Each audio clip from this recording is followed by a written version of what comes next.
১০০ বছর পূর্ণ হওয়া পুকুরের মসজিদ এটা সত্যিই একটি ঐতিহাসিক ও প্রতীকী ঘটনা। এই গল্পে আমরা যেটা দেখব তা হলো একটি পুকুরের আশেপাশে গড়ে ওঠা মসজিদ এবং তার সাথে সম্পর্কিত স্মৃতিগুলো সময়ের সাথে সাথে কিভাবে এটির ভূমিকা ও গুরুত্ব পরিবর্তিত হয়েছে। গল্প যুগের পুকুরে ১০০ বছর পূর্ণ হওয়া মসজিদ।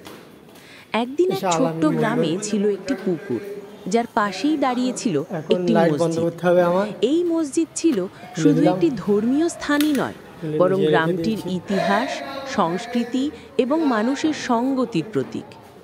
গ্রামের বয়োজ্যেষ্ঠরা বলতেন এই মসজিদ আর পুকুরের সম্পর্ক অনেক পুরনো, এমনকি তাদের বাবা দাদার সময় থেকে।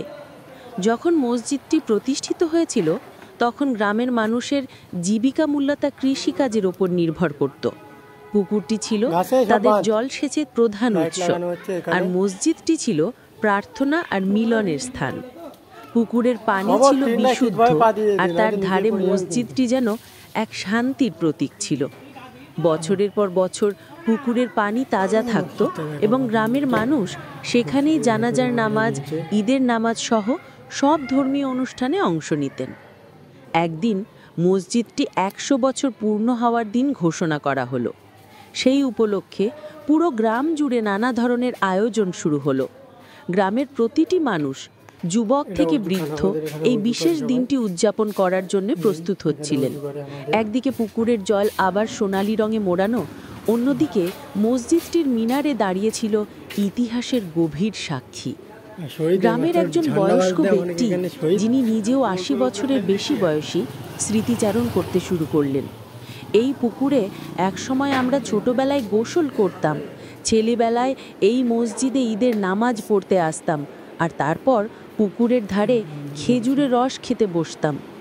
আজও এই মসজিদ আমার কাছে তেমনি প্রিয়। এই পুকুরের পানি যেমন জীবন, তেমনি মসজিদ আমাদের জন্য শান্তি। গ্রামের সবচেয়ে ছোট্ট শিশু রনি, সেও ওই দিন মসজিদে হাজির ছিল। সে শুনছিল বয়োজ্যেষ্ঠদের কথা, কিন্তু তার মনে ছিল আরও এক বিশেষ অনুভূতি। এই মসজিদ আর পুকুরের সাথে তার ভবিষ্যতও কোনো একদিন সংযুক্ত হবে, যেমনটা সংযুক্ত হয়েছিল তার পূর্বপুরুষদের। অনেকেই বলছিলেন ১০০ বছর পূর্ণ হলে মসজিদটির এই ঐতিহ্য কেবল শারীরিকভাবে নয়, আধ্যাত্মিকভাবেও আমাদের মাঝে থাকবে। এমনকি মসজিদটি নতুন প্রজন্মের কাছে এর গুরুত্ব ব্যাখ্যা করার জন্যে এক বিশেষ ধর্মীয় বক্তৃতার আয়োজন করল, যেখানে পুরনো দিনের ইতিহাস এবং মসজিদের ভূমিকা ব্যাখ্যা করা হলো। সময়ের প্রবাহের সাথে সাথে মসজিদ আর পুকুর দুটি তাদের নিজস্ব ইতিহাস তৈরি করেছে। তবে সবচেয়ে গুরুত্বপূর্ণ বিষয় হল এই স্থানগুলি শুধু ধর্মীয় কেন্দ্রই নয়, বরং একে অপরের সাথে সংযুক্ত হয়ে গ্রামবাসীদের একতা এবং পরস্পরের প্রতি সহানুভূতি এবং ভালোবাসার প্রতিনিধিত্ব করে। এইভাবে ১০০ বছর পূর্ণ হওয়া মসজিদ এবং তার সাথে সম্পর্কিত পুকুর সেই গ্রামে এক অমূল্য রত্ন হয়ে রয়ে গেল। এটি শুধু একটি স্থান নয়, বরং একটি জীবন্ত ইতিহাস, যা ভবিষ্যৎ প্রজন্মের কাছে নতুন করে বাঁচবে।